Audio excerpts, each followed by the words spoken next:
بسم الله الرحمن الرحيم وبه تعالى نستعين. أهلا أعزائنا المشاهدين. اليوم سوف أشرح لكم طريقة تنصيب وتنزيل واجهية للفيديو الذي تقوم بتنزيله أو نشره على اليوتيوب. أي واجهية للفيديو صورة.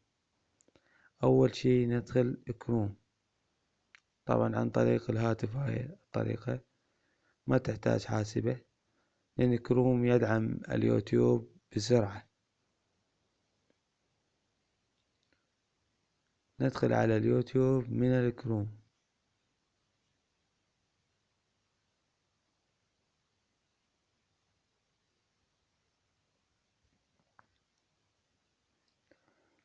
هاي دخلنا على الكروم، على اليوتيوب من الكروم.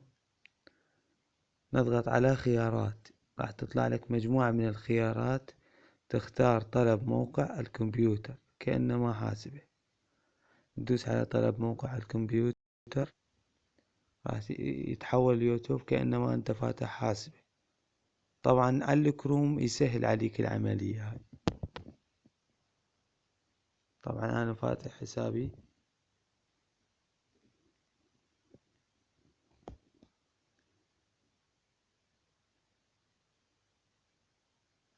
نضغط على حسابك أو الحساب اللي أنت مسجله.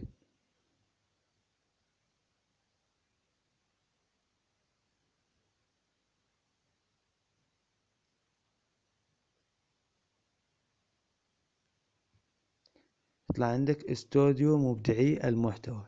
تضغط على استوديو مبدعي المحتوى.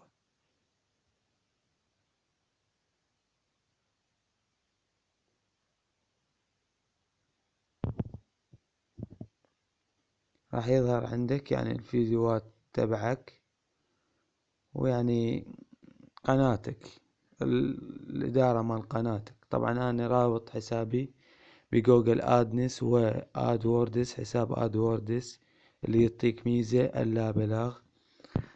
كيف نجعل صورة للخلفية؟ نروح على مدير الفيديو كما تلاحظون أعزائنا المشاهدين.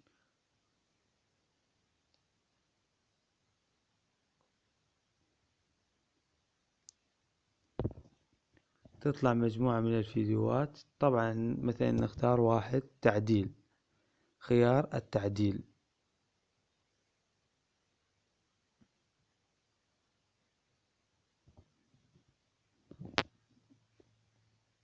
صورة مصغرة، لاحظ صورة مصغرة.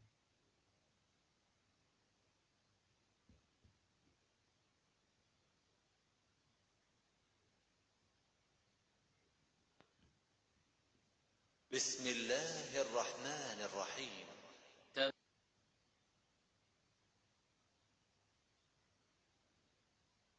تبارك الذي بيده الملك وهو على كل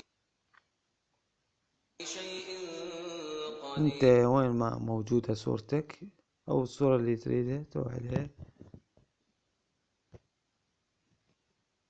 تضغط على الصورة اللي تريدها تتحمل، وهكذا تدوس حفظ التغييرات. وكأنما هاي هي الطريقة. أعزائي المشاهدين، إذا عجبك الفيديو اشترك واعطينا لايك، وإذا ما عجبك همين اشترك واعطينا ديسلايك. وأنا أقبل بالمبادرة. تشترك بقناتي اشترك بقناتك، بس اكتب تم.